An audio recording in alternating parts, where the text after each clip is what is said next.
Hey guys, I'm kenchamp here for another video. Since SummerSlam is coming up, I thought I'd do a video today talking about some SummerSlam pay-per-views from the past couple of years. I'm going to talk about the ones I own on DVD and a couple of the ones on the SummerSlam anthology that I thought are worth mentioning. So we'll get into it. As you can see, here is the SummerSlam anthology here. Alright, so which one should we take out? Let's take out Volume 2.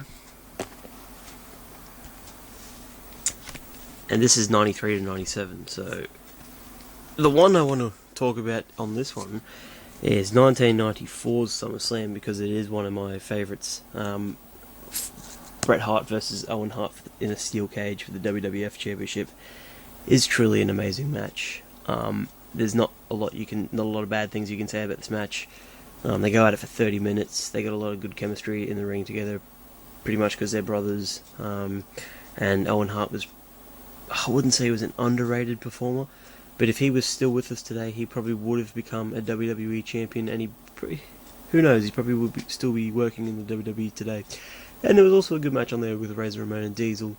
The main event between The Undertaker and The Undertaker was a bit overhyped, a bit overbooked, and it really shouldn't have been the main event. The main event should have been Bret Hart versus Owen Hart, because that was the best match on the card. Just the emotion in that match, that Owen Hart turning on his family and just pretty much giving his family the hand and showing them the hand, and the whole family sitting at ringside. There was Jim Neidhart. He was sitting behind British Bulldog, and he was, it was all cool. And Bret and Owen Hart's, I should say. Talk about 1996 SummerSlam. There's good matches with the Boiler Room Brawl between The Undertaker and Mankind, and the Shawn Michaels and Vader match is good to watch as well. Jerry the King Lawler versus Jake the Snake Roberts I thought it was a funny match. I thought it was pretty funny, the things that King was saying about Jake the Snake Roberts before the match, like his alcohol problems, and he ended up hitting Jake Roberts in the throat with a bottle of Jack Daniels. I kind of laughed at that. I thought it was pretty funny. And this was also the SummerSlam where Mark Henry debuted.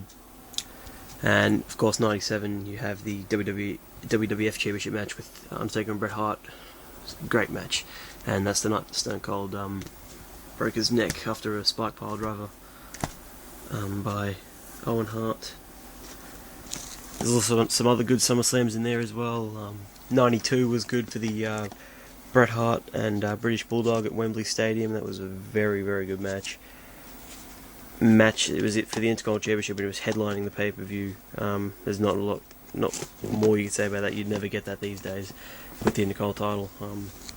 They pretty much wanted to put over British Bulldog because it was his home country. 98 SummerSlam is very good.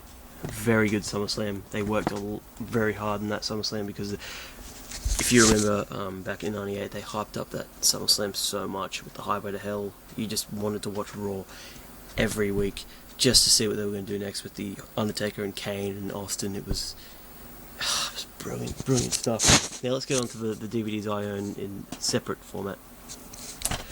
This is SummerSlam 2000. This is one of the better SummerSlams from this era. Good matches on here include the TLC match. Chris Jericho versus Chris Benoit is okay. Undertaker and Kane is pretty much a fight. The Rock versus Triple H versus Kurt Angle, I guess I did enjoy it, but I didn't enjoy it as much as a lot of other people do.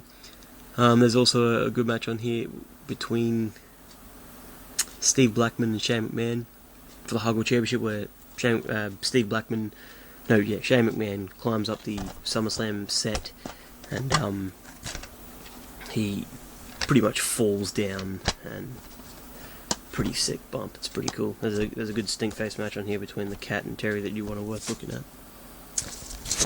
Good sights there, good camera shots. But SummerSlam 2000 is a very good SummerSlam. SummerSlam 2002, which some say that this is the greatest SummerSlam of all time. It certainly is a great SummerSlam, but I wouldn't go as far as to say it is the best. My favourite is SummerSlam 2001, which I forgot to mention in there.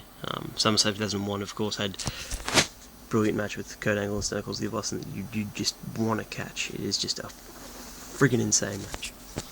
But this is also a very good SummerSlam as well. Seriously, the card top to bottom is just loaded. Kurt Angle versus Rey Mysterio it is so good, such a good match. Ric Flair versus Chris Jericho, better than their match at Unforgiven, but yeah, it's okay, I guess. Edge versus Eddie Guerrero is a good match. Tag Team Championship with Lance Storm and Christian versus Booker T and Goldust. I didn't really get into that. I didn't get into Undertaker versus Test either. Chris Benoit versus RVD was a very good match, however, with the Intercontinental title. The whole story behind it was Chris Benoit defected to SmackDown and took the Intercontinental title, and RVD was fighting to get the belt back on Raw. He ended up succeeding in the end. A non-sanctioned match with Shawn Michaels and Triple H. I think is probably their second best match to date. Their best match, of course, being the Hell in a Cell from Bad Blood 04, and the Undisputed Championship, Brock versus Brock Lesnar, probably the most anticipated SummerSlam main event in history. Very, very good SummerSlam. Did enjoy that. SummerSlam 2003. This has copped a lot of criticism in the past. A lot of people who are saying that it's their favourite SummerSlam. Other people saying that they didn't like it. I guess I enjoyed it to a degree. The Elimination Chamber match, I guess I did enjoy that match. Probably because it is easy to watch because it's not a long match. It's 19 minutes, which, isn't a very long Elimination Chamber match.